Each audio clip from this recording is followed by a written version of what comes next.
can't say that this is a complete or comprehensive analysis of the budget.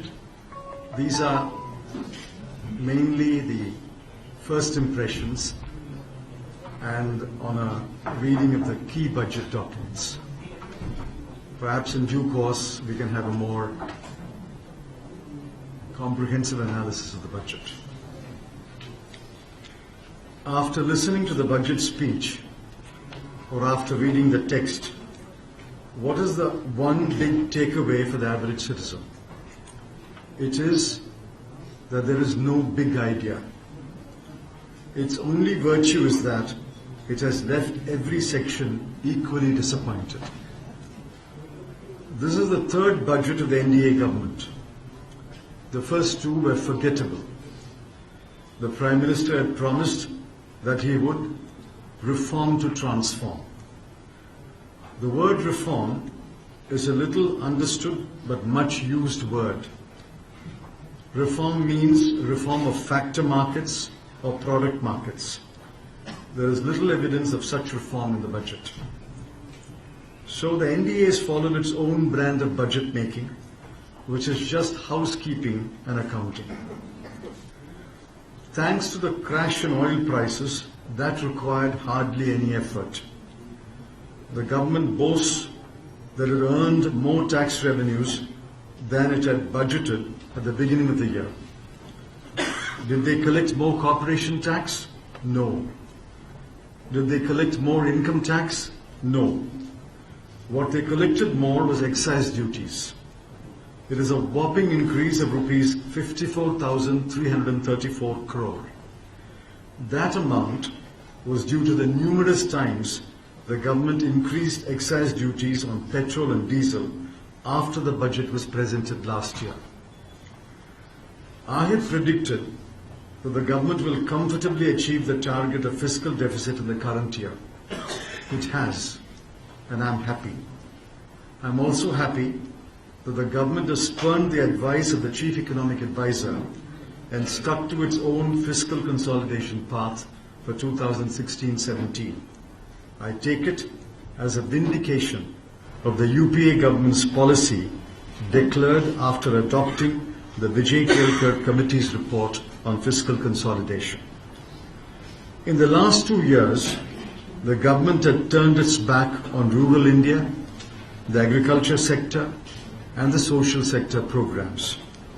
I would like to test the commitment of the government as they appear from the budget and revised estimates for 2015-16 under a few major heads.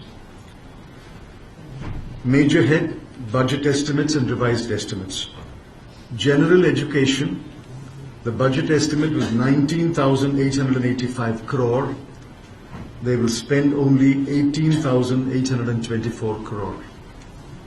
Medical and public health, budget estimate was 10,852 crore. They will spend a little less, 10,682 crore. Housing, the budget estimate is 1,404 crore. They will spend nearly 1/4 less, 1,110 crore.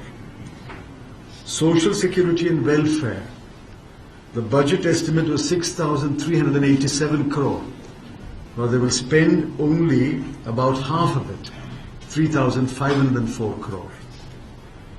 Major and medium irrigation, the estimate was 572 crore. They will spend only 481 crore. Minor irrigation, the estimate was 306 crore. They will spend only 254 crore. I may, however, note that the expenditure budgets have been achieved or exceeded under heads such as water supply and sanitation, very marginally under the head welfare of SC, ST, OBC and minorities, and relief on account of natural calamities. 3 areas were crying for attention: the rural economy, private investments, and exports.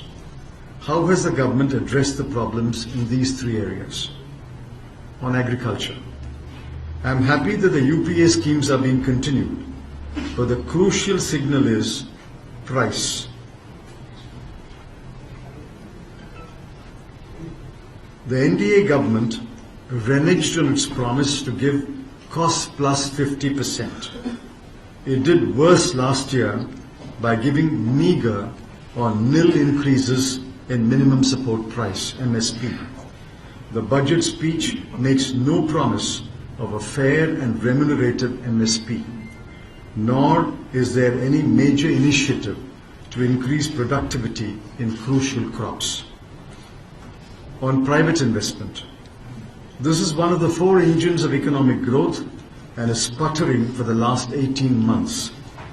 While several paragraphs of the speech have been devoted to public investment, there is little to encourage or attract private investment. The government seems to be unaware of the problems of the core sectors such as power, steel, coal, mining, cement, construction, and oil and gas. In these sectors, many projects are stranded and there is little new investment. Besides, there is a problem of high interest rates. I am disappointed that these issues were not addressed. On exports, except for one bland sentence in paragraph 86, there is no mention of exports. I think after 14 successive months of negative growth, government has given up on the export front. The government promised a predictable tax regime. However, Part B of the speech belies that promise. There is no major relief to the taxpayer, or the middle class, or the small and medium business person. The reduction in the corporate tax rate for a very limited class from 30% to 29% is laughable. Besides, there are new cesses and surcharges. Despite having an absolute majority in the Lok Sabha, government could not summon the courage to repeal the retrospective tax on capital gains, the so-called Vodafone tax. The tax proposals are a bag of miscellany that do not reveal any taxation philosophy or tax policy.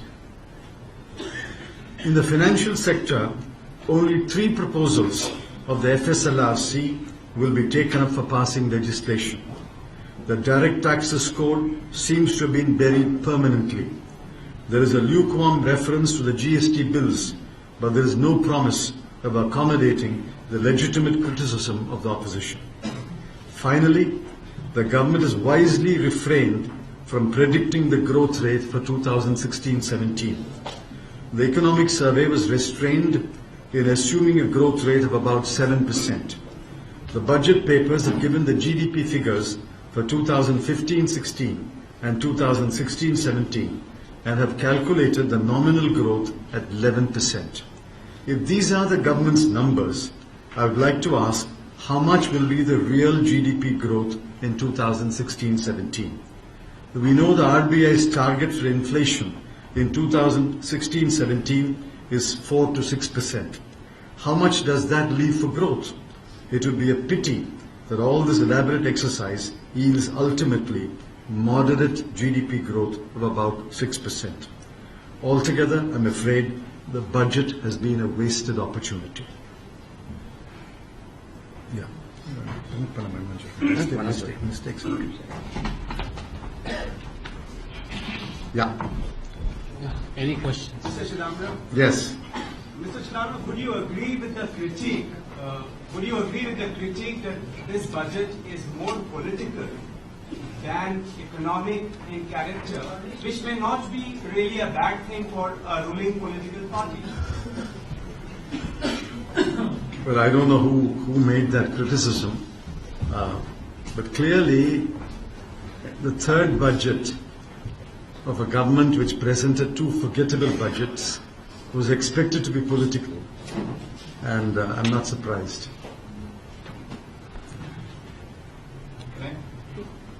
You make 2-3 assertions in your statement just now about the retrospective tax. You were also finance minister after Mr. Pranab Mukherjee. Why? What stopped the then UPA government from going against it? And if you keep asking them, they've made it at least abundantly clear that there is no question of this being ever repeated. We did not do it because we did not have a majority in the Lok Sabha. That is the first reason. It was a money bill, and if I had attempted to move the money bill and the bill had been defeated, the government would have fallen. The second reason is, having introduced the retrospective tax in our government, and if we had repealed that, we would have been accused of corruption. This government did not have the baggage of the retrospective tax. And that is why very early in the government I told my good friend, the finance minister, go ahead and repeal the tax, and I'm sure the Congress party will support you. He has 282, he should repeal the tax. The retrospective part of it. आप बहुत सारी बातें कह रहे हैं कि majority में किसने नहीं कर पाया, इवन शुरू आपका कुछ छप रहा है, उसमें कह रहे हैं आप होटल के नाम पर मैं बहुत सारी चीजें नहीं कर पाया। Can we have questions on the budget today? I think I've already answered. So let's have questions on the budget today. This time, You can wait, let them finish the questions on the budget, yes. this time, this is course correction. After two budgets, now there is more emphasis on agriculture and rural sector. See, I have already commented on what I found on the paragraphs relating to agriculture. While there are many paragraphs, the crucial signal in agriculture is price. Last year, I think the farmers were cheated. In many cases, there was a very paltry increase in MSP. In some cases, there was zero increase in MSP. So I would have expected that the price signal is given clearly to the farmers. Everything else can be said, these are long gestation programs like irrigation and soil testing and all. But immediately it is the price signal that will enthuse the farmer. One of the reasons for acute distress in rural India is that farmers are not getting fair and remunerative prices for their produce. First question is, will this budget maintain the growth rate, or will it be able to carry out this Indian economy from the deflation? Number two question. Do you think it lacks in a critical approach what is required in shaping the budget from the planning commission point of view? There is no planning commission today to have a point of view. In fact, this is the last year of the plan. The government has not yet told us whether there will be another plan at all. We don't know, and who's going to make the plan, we don't know. Be that as it may. If the nominal growth rate is 11%, I don't know what the real GDP growth rate will be.